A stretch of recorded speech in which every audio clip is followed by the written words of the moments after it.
राम राम मित्रों, मेरा Facebook page और यूट्यूब चैनल कुंदन डारा पे आपका बहुत बहुत हार्दिक स्वागत और हार्दिक अभिनंदन है।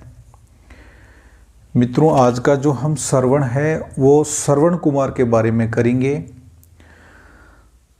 बहुत वर्षों पुरानी बात है, सतयुग की बात है। इस धरती पे श्रवण कुमार नाम का एक बालक जन्म लिया था। मित्रों, श्रवण कुमार के माता पिता के किसी प्रकार की संतान की उत्पत्ति नहीं हुई थी। इस बात को लेकर वह बहुत चिंतित थे।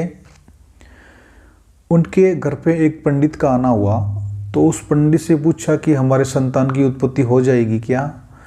तो उस पंडित ने जवाब दिया, एक यज्ञ कराओ और उस यज्ञ में आप दोनों की आंखों की आहुति दे दो तो आपको संतान की प्राप्ति हो सकती है, वरना नहीं हो सकती।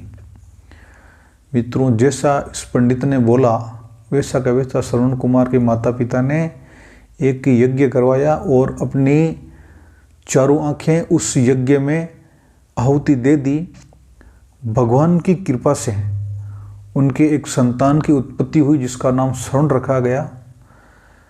श्रवण कुमार जैसे ही बड़ा हुआ, जैसे उनको ज्ञान हुआ, तो वो माता पिता की सेवा करता, गाय चराता, लकड़ी काट कर लाता, अंधे माँ बाप की सेवा करता।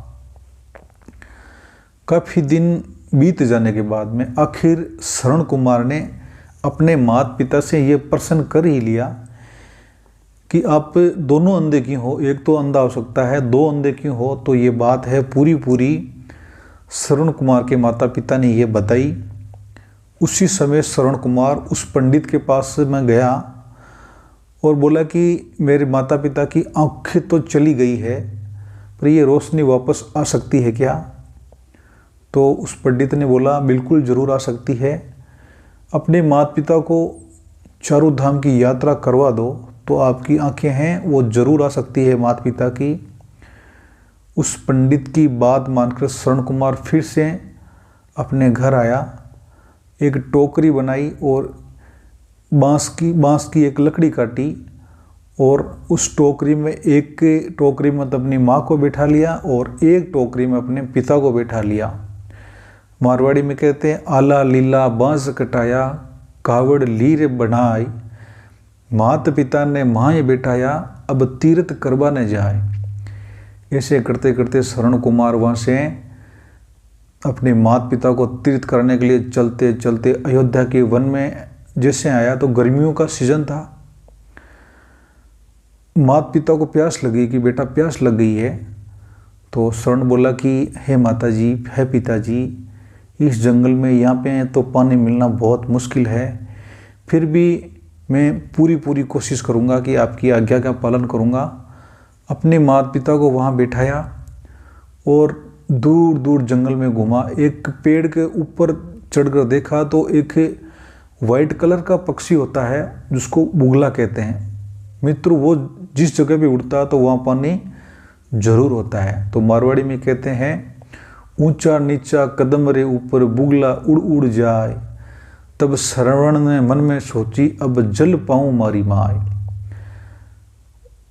पेड़ के नीचे उतरकर श्रवण कुमार है उस नदी के किनारे गया और जैसे ही पानी भरा तो पानी की आवाज आई।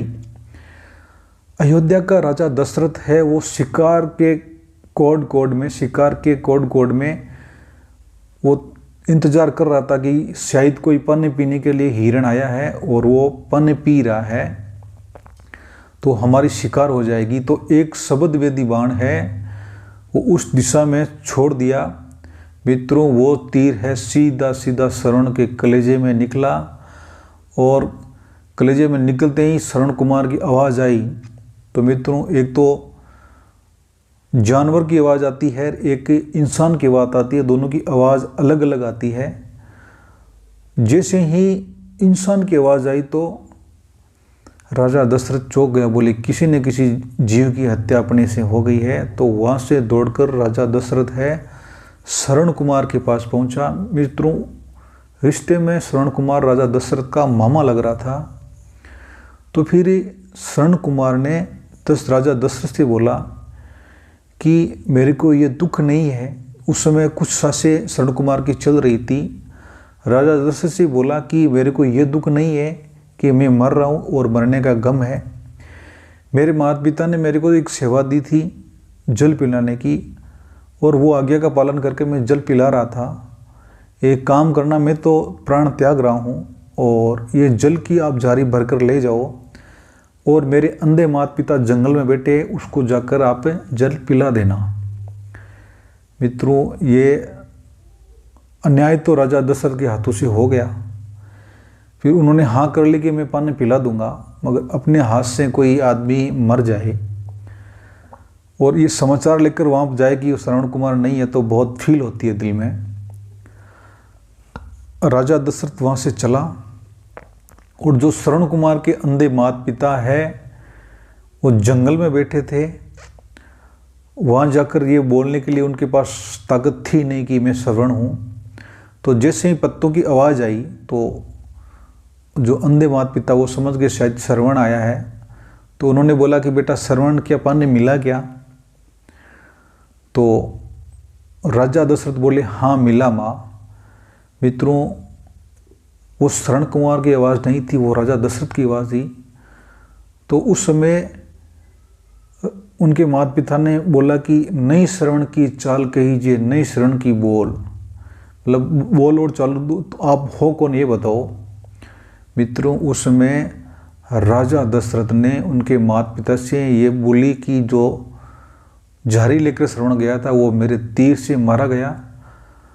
तब मित्रों ये शब्द बोलते ही वहाँ की वनस्पति सूख गई थी, और उनके माता पिता ने राजा दशरथ को श्राप दिया था कि हमारा वो इकलौता पुत्र था श्रवण, और आपसे मर गया। और उस समय उनके माता पिता ने एक श्राप दिया था कि हे राजन, आपके 4 संतान होगी, आपके 4 संतान होगी।